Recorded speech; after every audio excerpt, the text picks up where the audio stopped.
Isaías Goldman, el especialista en aire acondicionado y calefacción. Todas las marcas, todos los productos y sus repuestos con la mejor financiación. Isaías Goldman, el especialista. Bulnes, esquina Pringles, teléfono 589-0033. Centro Tomografía Computada Córdoba Sociedad Anónima. Instituto Ulton, líder en diagnóstico por imágenes. Primer instituto de cirugía ambulatoria mínimamente invasiva del interior del país. Avenida Vélez Arfiel 562, Córdoba, Argentina. Teléfono 0351-426-7700.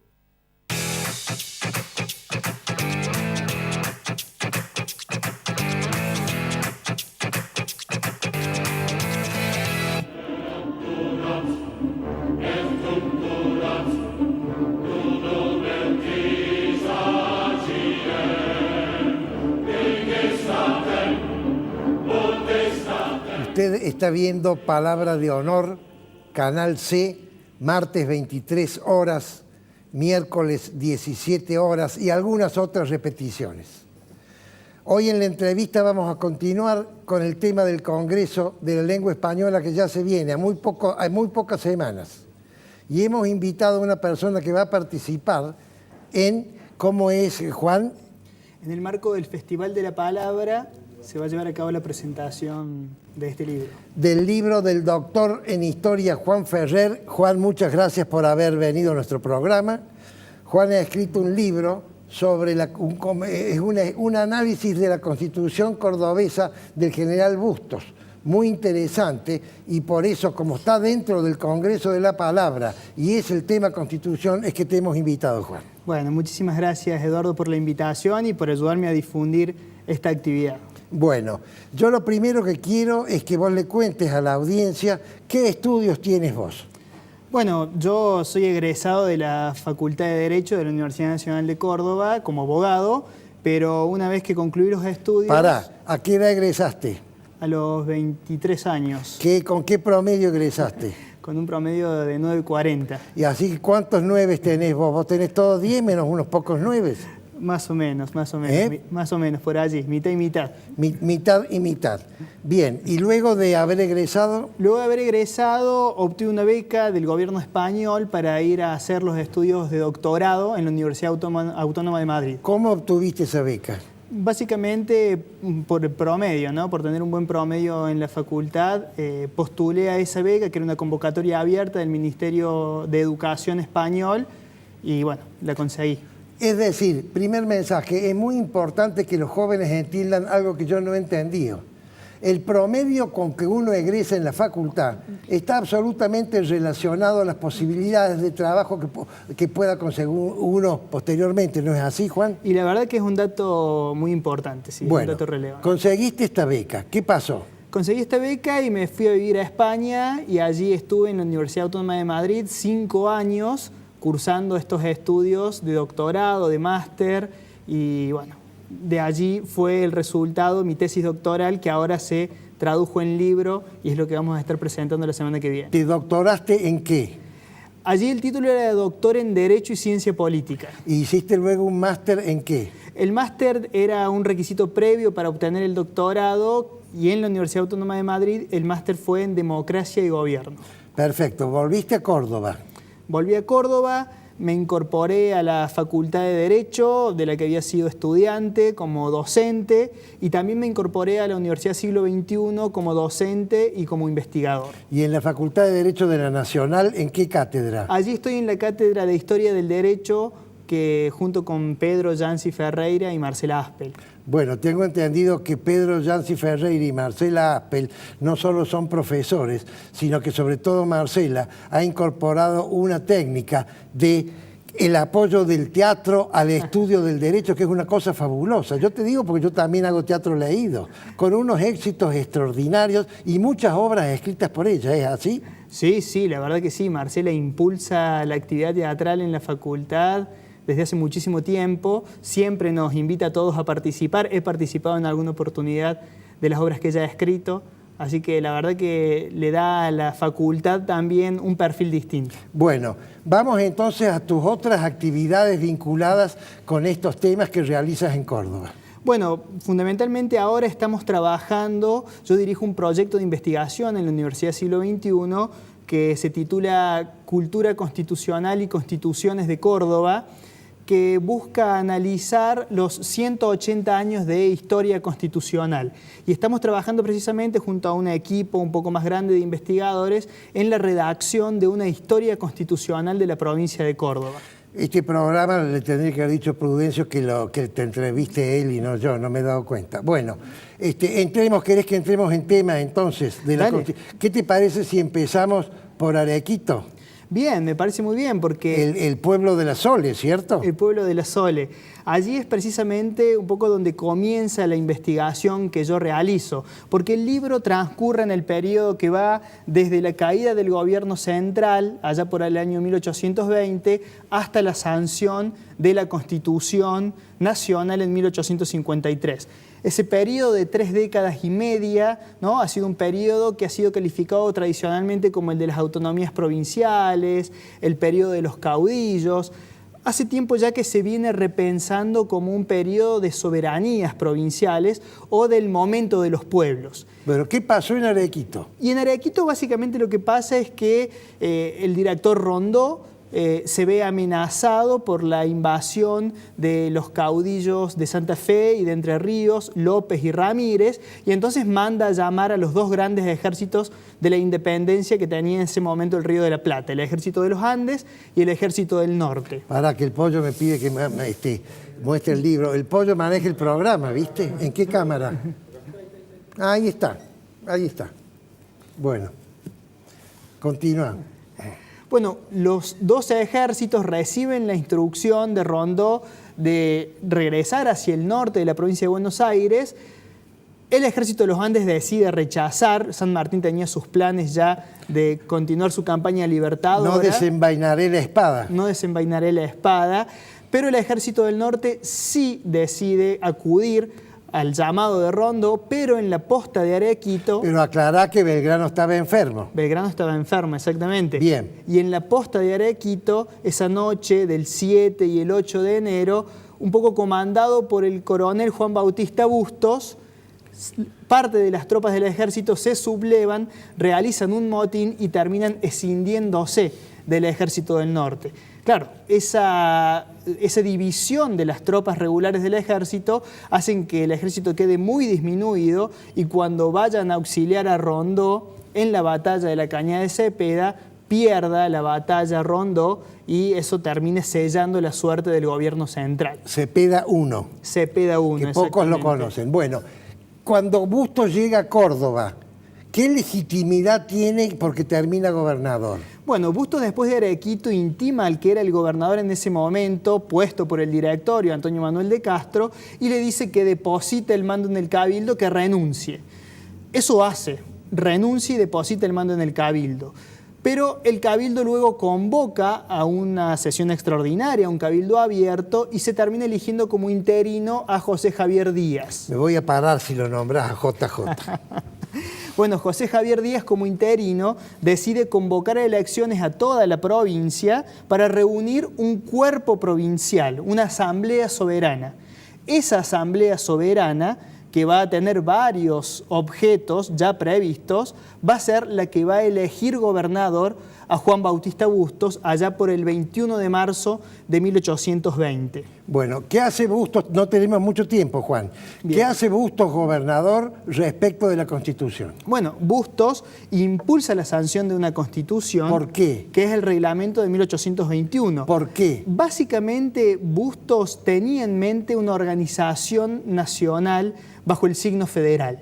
De hecho, se estaba reuniendo en Córdoba para el año 1821 un congreso constituyente que iba a reunir a todas las provincias para sancionar el texto nacional. Por eso, la Constitución de Bustos, el Reglamento Provisorio de 1821, es una Constitución que tiene muchísimas referencias al Congreso Federal, al Gobierno Nacional, a la esfera federal. Bueno, ¿y qué antecedentes? Porque estamos hablando del año 21 y las bases de Alberdi es del año 52.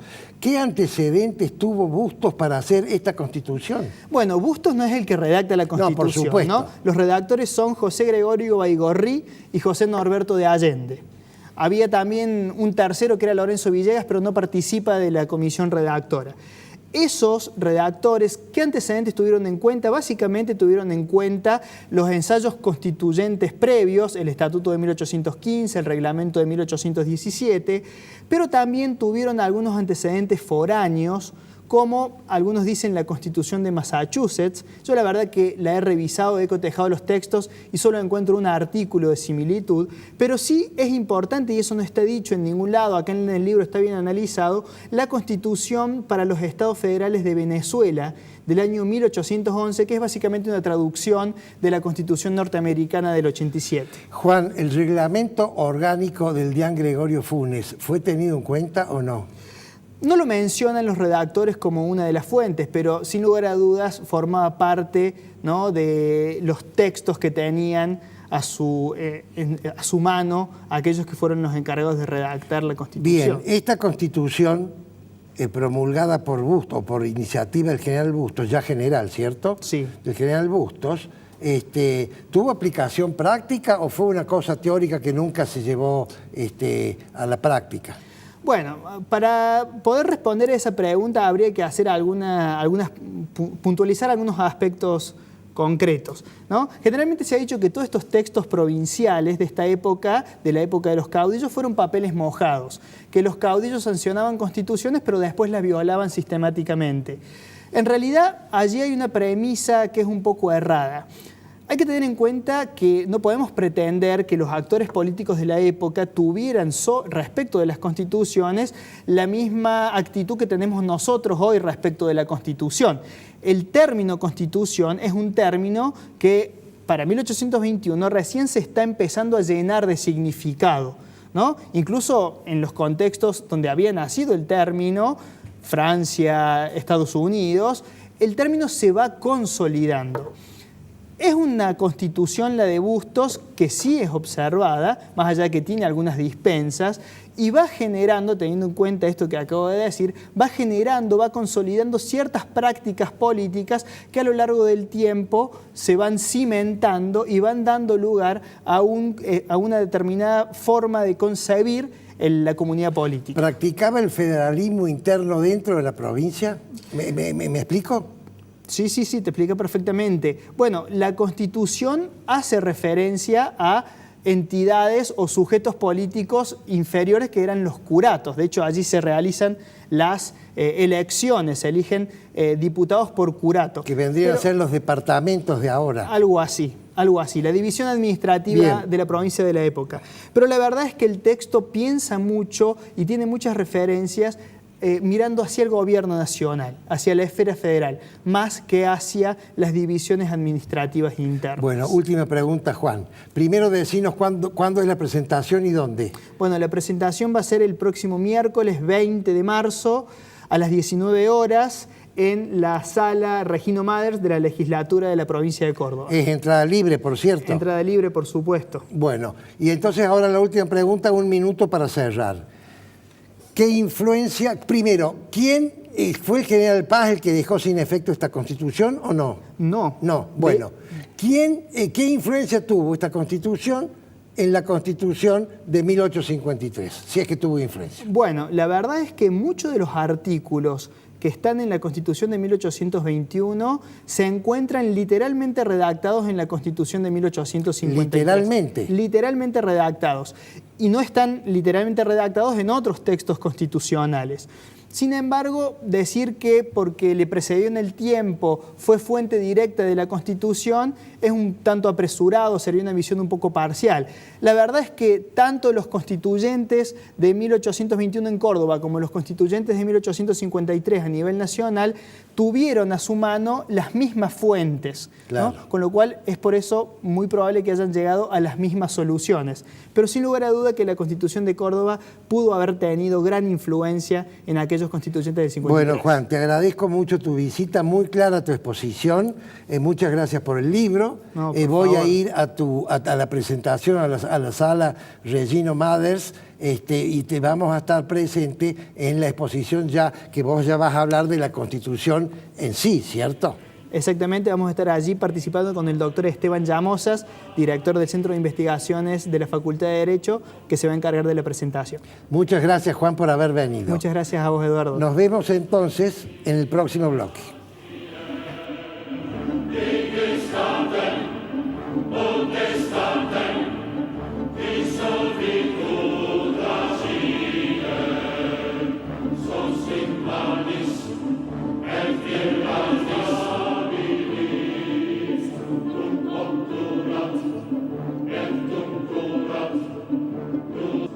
Isaías Goldman, el especialista en aire acondicionado y calefacción. Todas las marcas, todos los productos y sus repuestos con la mejor financiación. Isaías Goldman, el especialista. Bulnes, esquina Pringles, teléfono 589-0033.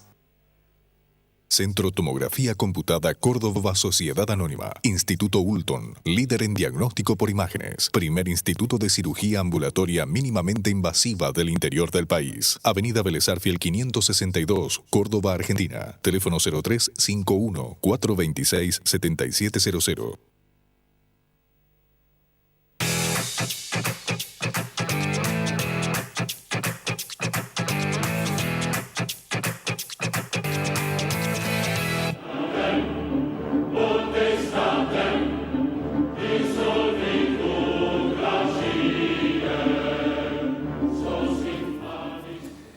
Hoy, este programa se graba, hoy es día lunes 5:15 de la tarde. Usted va a ver el programa el martes a las 23 horas. De manera tal que cosas que yo digo ahora pueden haber sido superadas en el momento que usted escuche este programa. Han ocurrido en Córdoba sucesos que debemos explicar, o por lo menos comentar. Hace dos años, en las elecciones de presidente, Córdoba, en la segunda vuelta, votó el 70% por el gobierno de Mauricio Macri. No lo votó a Macri, votó un cambio histórico. Después de 70 años de apoyar al populismo, dijo, vamos a apoyar ahora a un gobierno que nos propone soluciones con esfuerzo y riesgo propio. Hoy se ha quebrado ese concepto, porque Cambiemos en Córdoba se ha roto.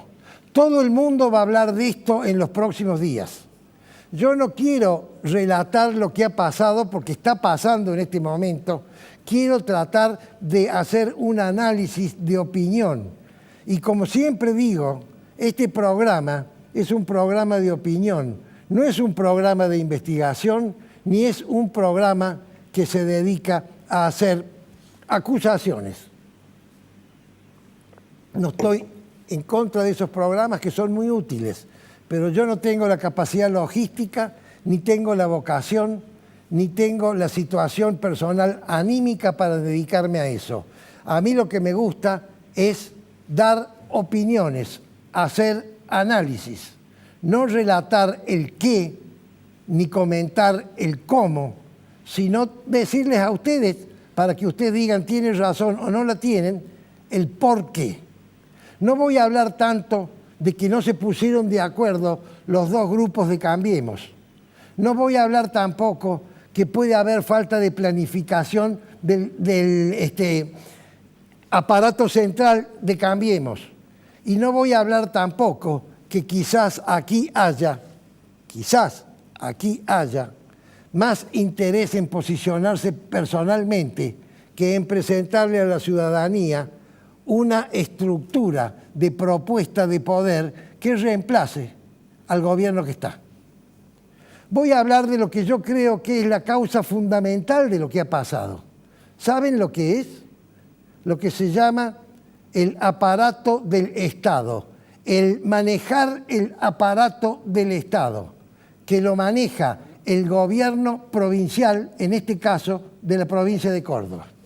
¿Qué significa eso? Utilizar los recursos. Bueno, antes, para explicar qué significa eso, tengo que explicar qué es Estado y qué es gobierno. Estado es el conjunto de instituciones que se utilizan para la administración de la cosa pública, de la res pública. Res en latín significa cosa, de la res pública, de la república. Y son instituciones que permanecen en el tiempo, mucho más que los gobiernos. El gobierno es el conjunto de hombres elegidos para que en un periodo administren con las instituciones del Estado la cosa pública, que luego pueden ser reelegidos una vez. Lo que no puede haber es una continuidad que rompa la alternancia. ¿Qué pasa cuando el gobierno o el gobernante confunde gobierno con Estado? Y ese es el problema. Utiliza el aparato del Estado para su conveniencia. Y eso es lo que ha pasado, en mi humilde opinión, en esta situación y en muchísimas otras situaciones.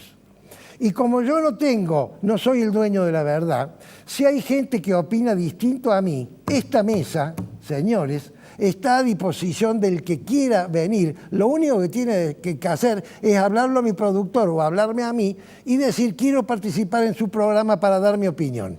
Y va a ser invitado. Y va a ser invitado con gusto y tratado con respeto, como corresponde. Pero yo creo que un gobierno que lleva 5 periodos, no practica lo que se llama la alternancia republicana. Ustedes dirán, ¿cómo 5 periodos? El actual gobernador lleva 2 periodos. No, señor. El binomio de poder, compuesto por el actual gobernador y por el gobernador anterior, que Dios lo tenga en su gloria, generaron un binomio de poder que se iban sustituyendo. ¿Por qué dice eso? Va a decir usted, si cambiaban las personas. Es que el criterio de alternancia no interesa a la persona. Lo que interesa es que el que venga controle al que se fue. Eso es la alternancia. Si acá cambia la persona y no controla al que se fue, no hay alternancia. El PRI en México estuvo 70 años sin alternancia, cambiándose entre ellos, peleándose entre ellos, en todo, incluso asesinándose entre ellos, en todo. Menos en una cosa, una sola. ¿Saben cuál? El que venía no controlaba al que se iba. Y entonces se distorsiona la república. ¿Cuándo ocurre esto? Cuando hay un gobierno, un poder ejecutivo muy exitoso y muy fuerte, que coopta al poder legislativo en virtud de la lista sábana, tiene mayoría, y en este caso hicieron una cámara, las 2 cámaras se convirtió en una cámara para ahorrar, cosa que no se ahorró nada. Hay programas que han explicado eso. Y esa gente, como está nombrada por la lista sábana, levanta la mano. Son personas que no representan al pueblo, sino que representan al que los gobernó. Cooptan el poder legislativo porque nombran a los jueces, nombran los ascensos y nombran a los fiscales. Entonces, esos jueces y esos fiscales están de alguna manera dependiendo de estos señores que los nombraron. ¿Por qué dice eso? ¿Cómo va a comprobar usted eso? Bien, lo compruebo con los hechos. Acá ha habido denuncias de legisladores serios, 3 legisladores que ustedes conocen, una mujer y 2 varones, que ustedes conocen muy bien. Denuncias muy serias, sobre temas de mucho dinero. Yo no sé si esas denuncias son ciertas o no.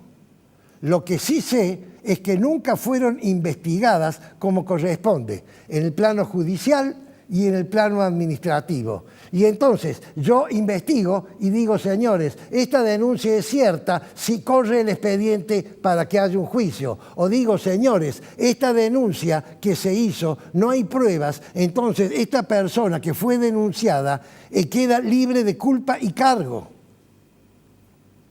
Pero además tienen los recursos de que nombran los empleados públicos, han duplicado los empleados públicos en estos 20 años, tienen los recursos de que firman los contratos de la obra pública y contratos con el Estado en general, con la alternativa de tener prebendas dentro y fuera de la ley. Las de fuera de la ley, ustedes ya las saben. No digo que sea este caso, digo que no se ha investigado y que se ha denunciado. Y las de dentro de la ley tampoco son éticas.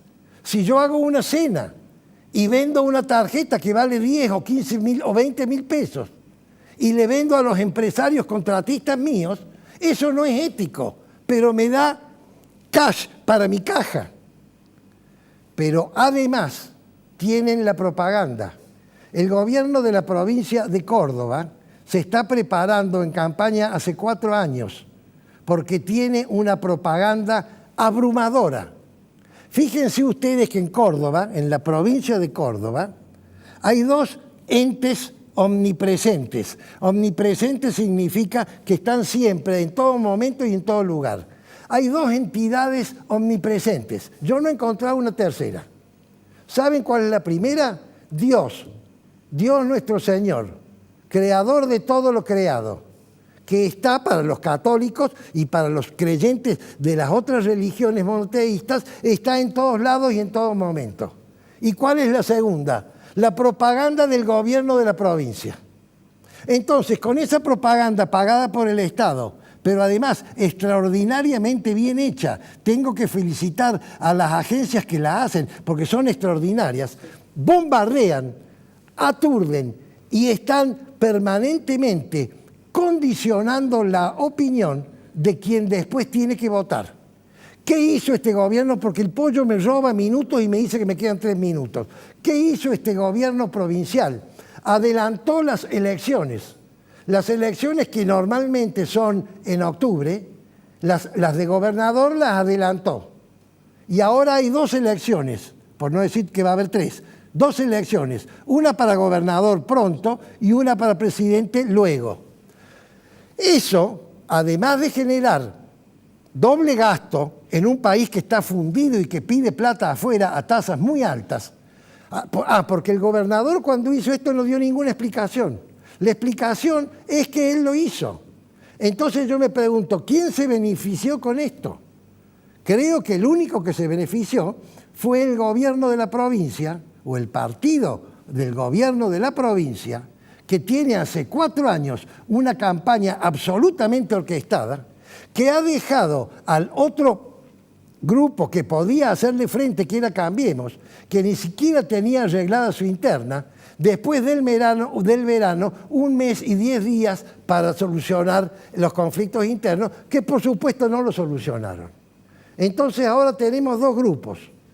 Un grupo que es el grupo que tiene además el aparato del Estado de la ciudad, que dice quiero internas. Otro grupo que es el grupo que responde a un diputado nacional que dice no están dadas las condiciones para que haya internas, ni políticas, ni económicas, ni logísticas.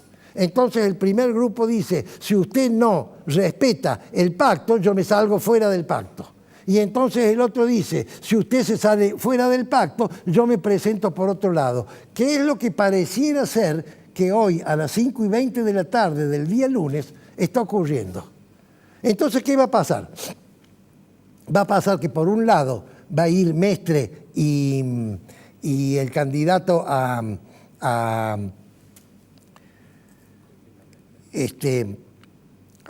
ciudad de Córdoba, me he olvidado el nombre, el candidato a intendente a la ciudad de Córdoba, un extraordinario candidato, Rodrigo de Loredo, van a ir por un lado.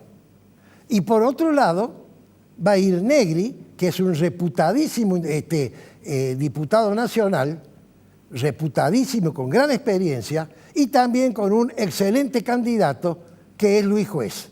Entonces, esta situación de Cambiemos, que tendría que haberse unificado para tratar de ganarle las elecciones a un grupo que se va a presentar por sexta vez. ¿Ustedes entienden lo que son 6 veces? No hay ninguna posibilidad en una república presidencialista que un cargo del Poder Ejecutivo gane 6 veces si no utilizan el aparato del Estado. Creo que hay un solo caso en el mundo, por lo menos que yo sé, que ganó 4 veces, que es Franklin Delano Roosevelt. Miren de quién estamos hablando. Tuvo una guerra y una crisis económica, la más grande. ¿Saben por qué no hay posibilidades? Porque la sociedad, mientras mejor gobierne el gobernante, se vuelve más exigente. Y entonces, después de 3 gobiernos, o a lo sumo 4, los cambia.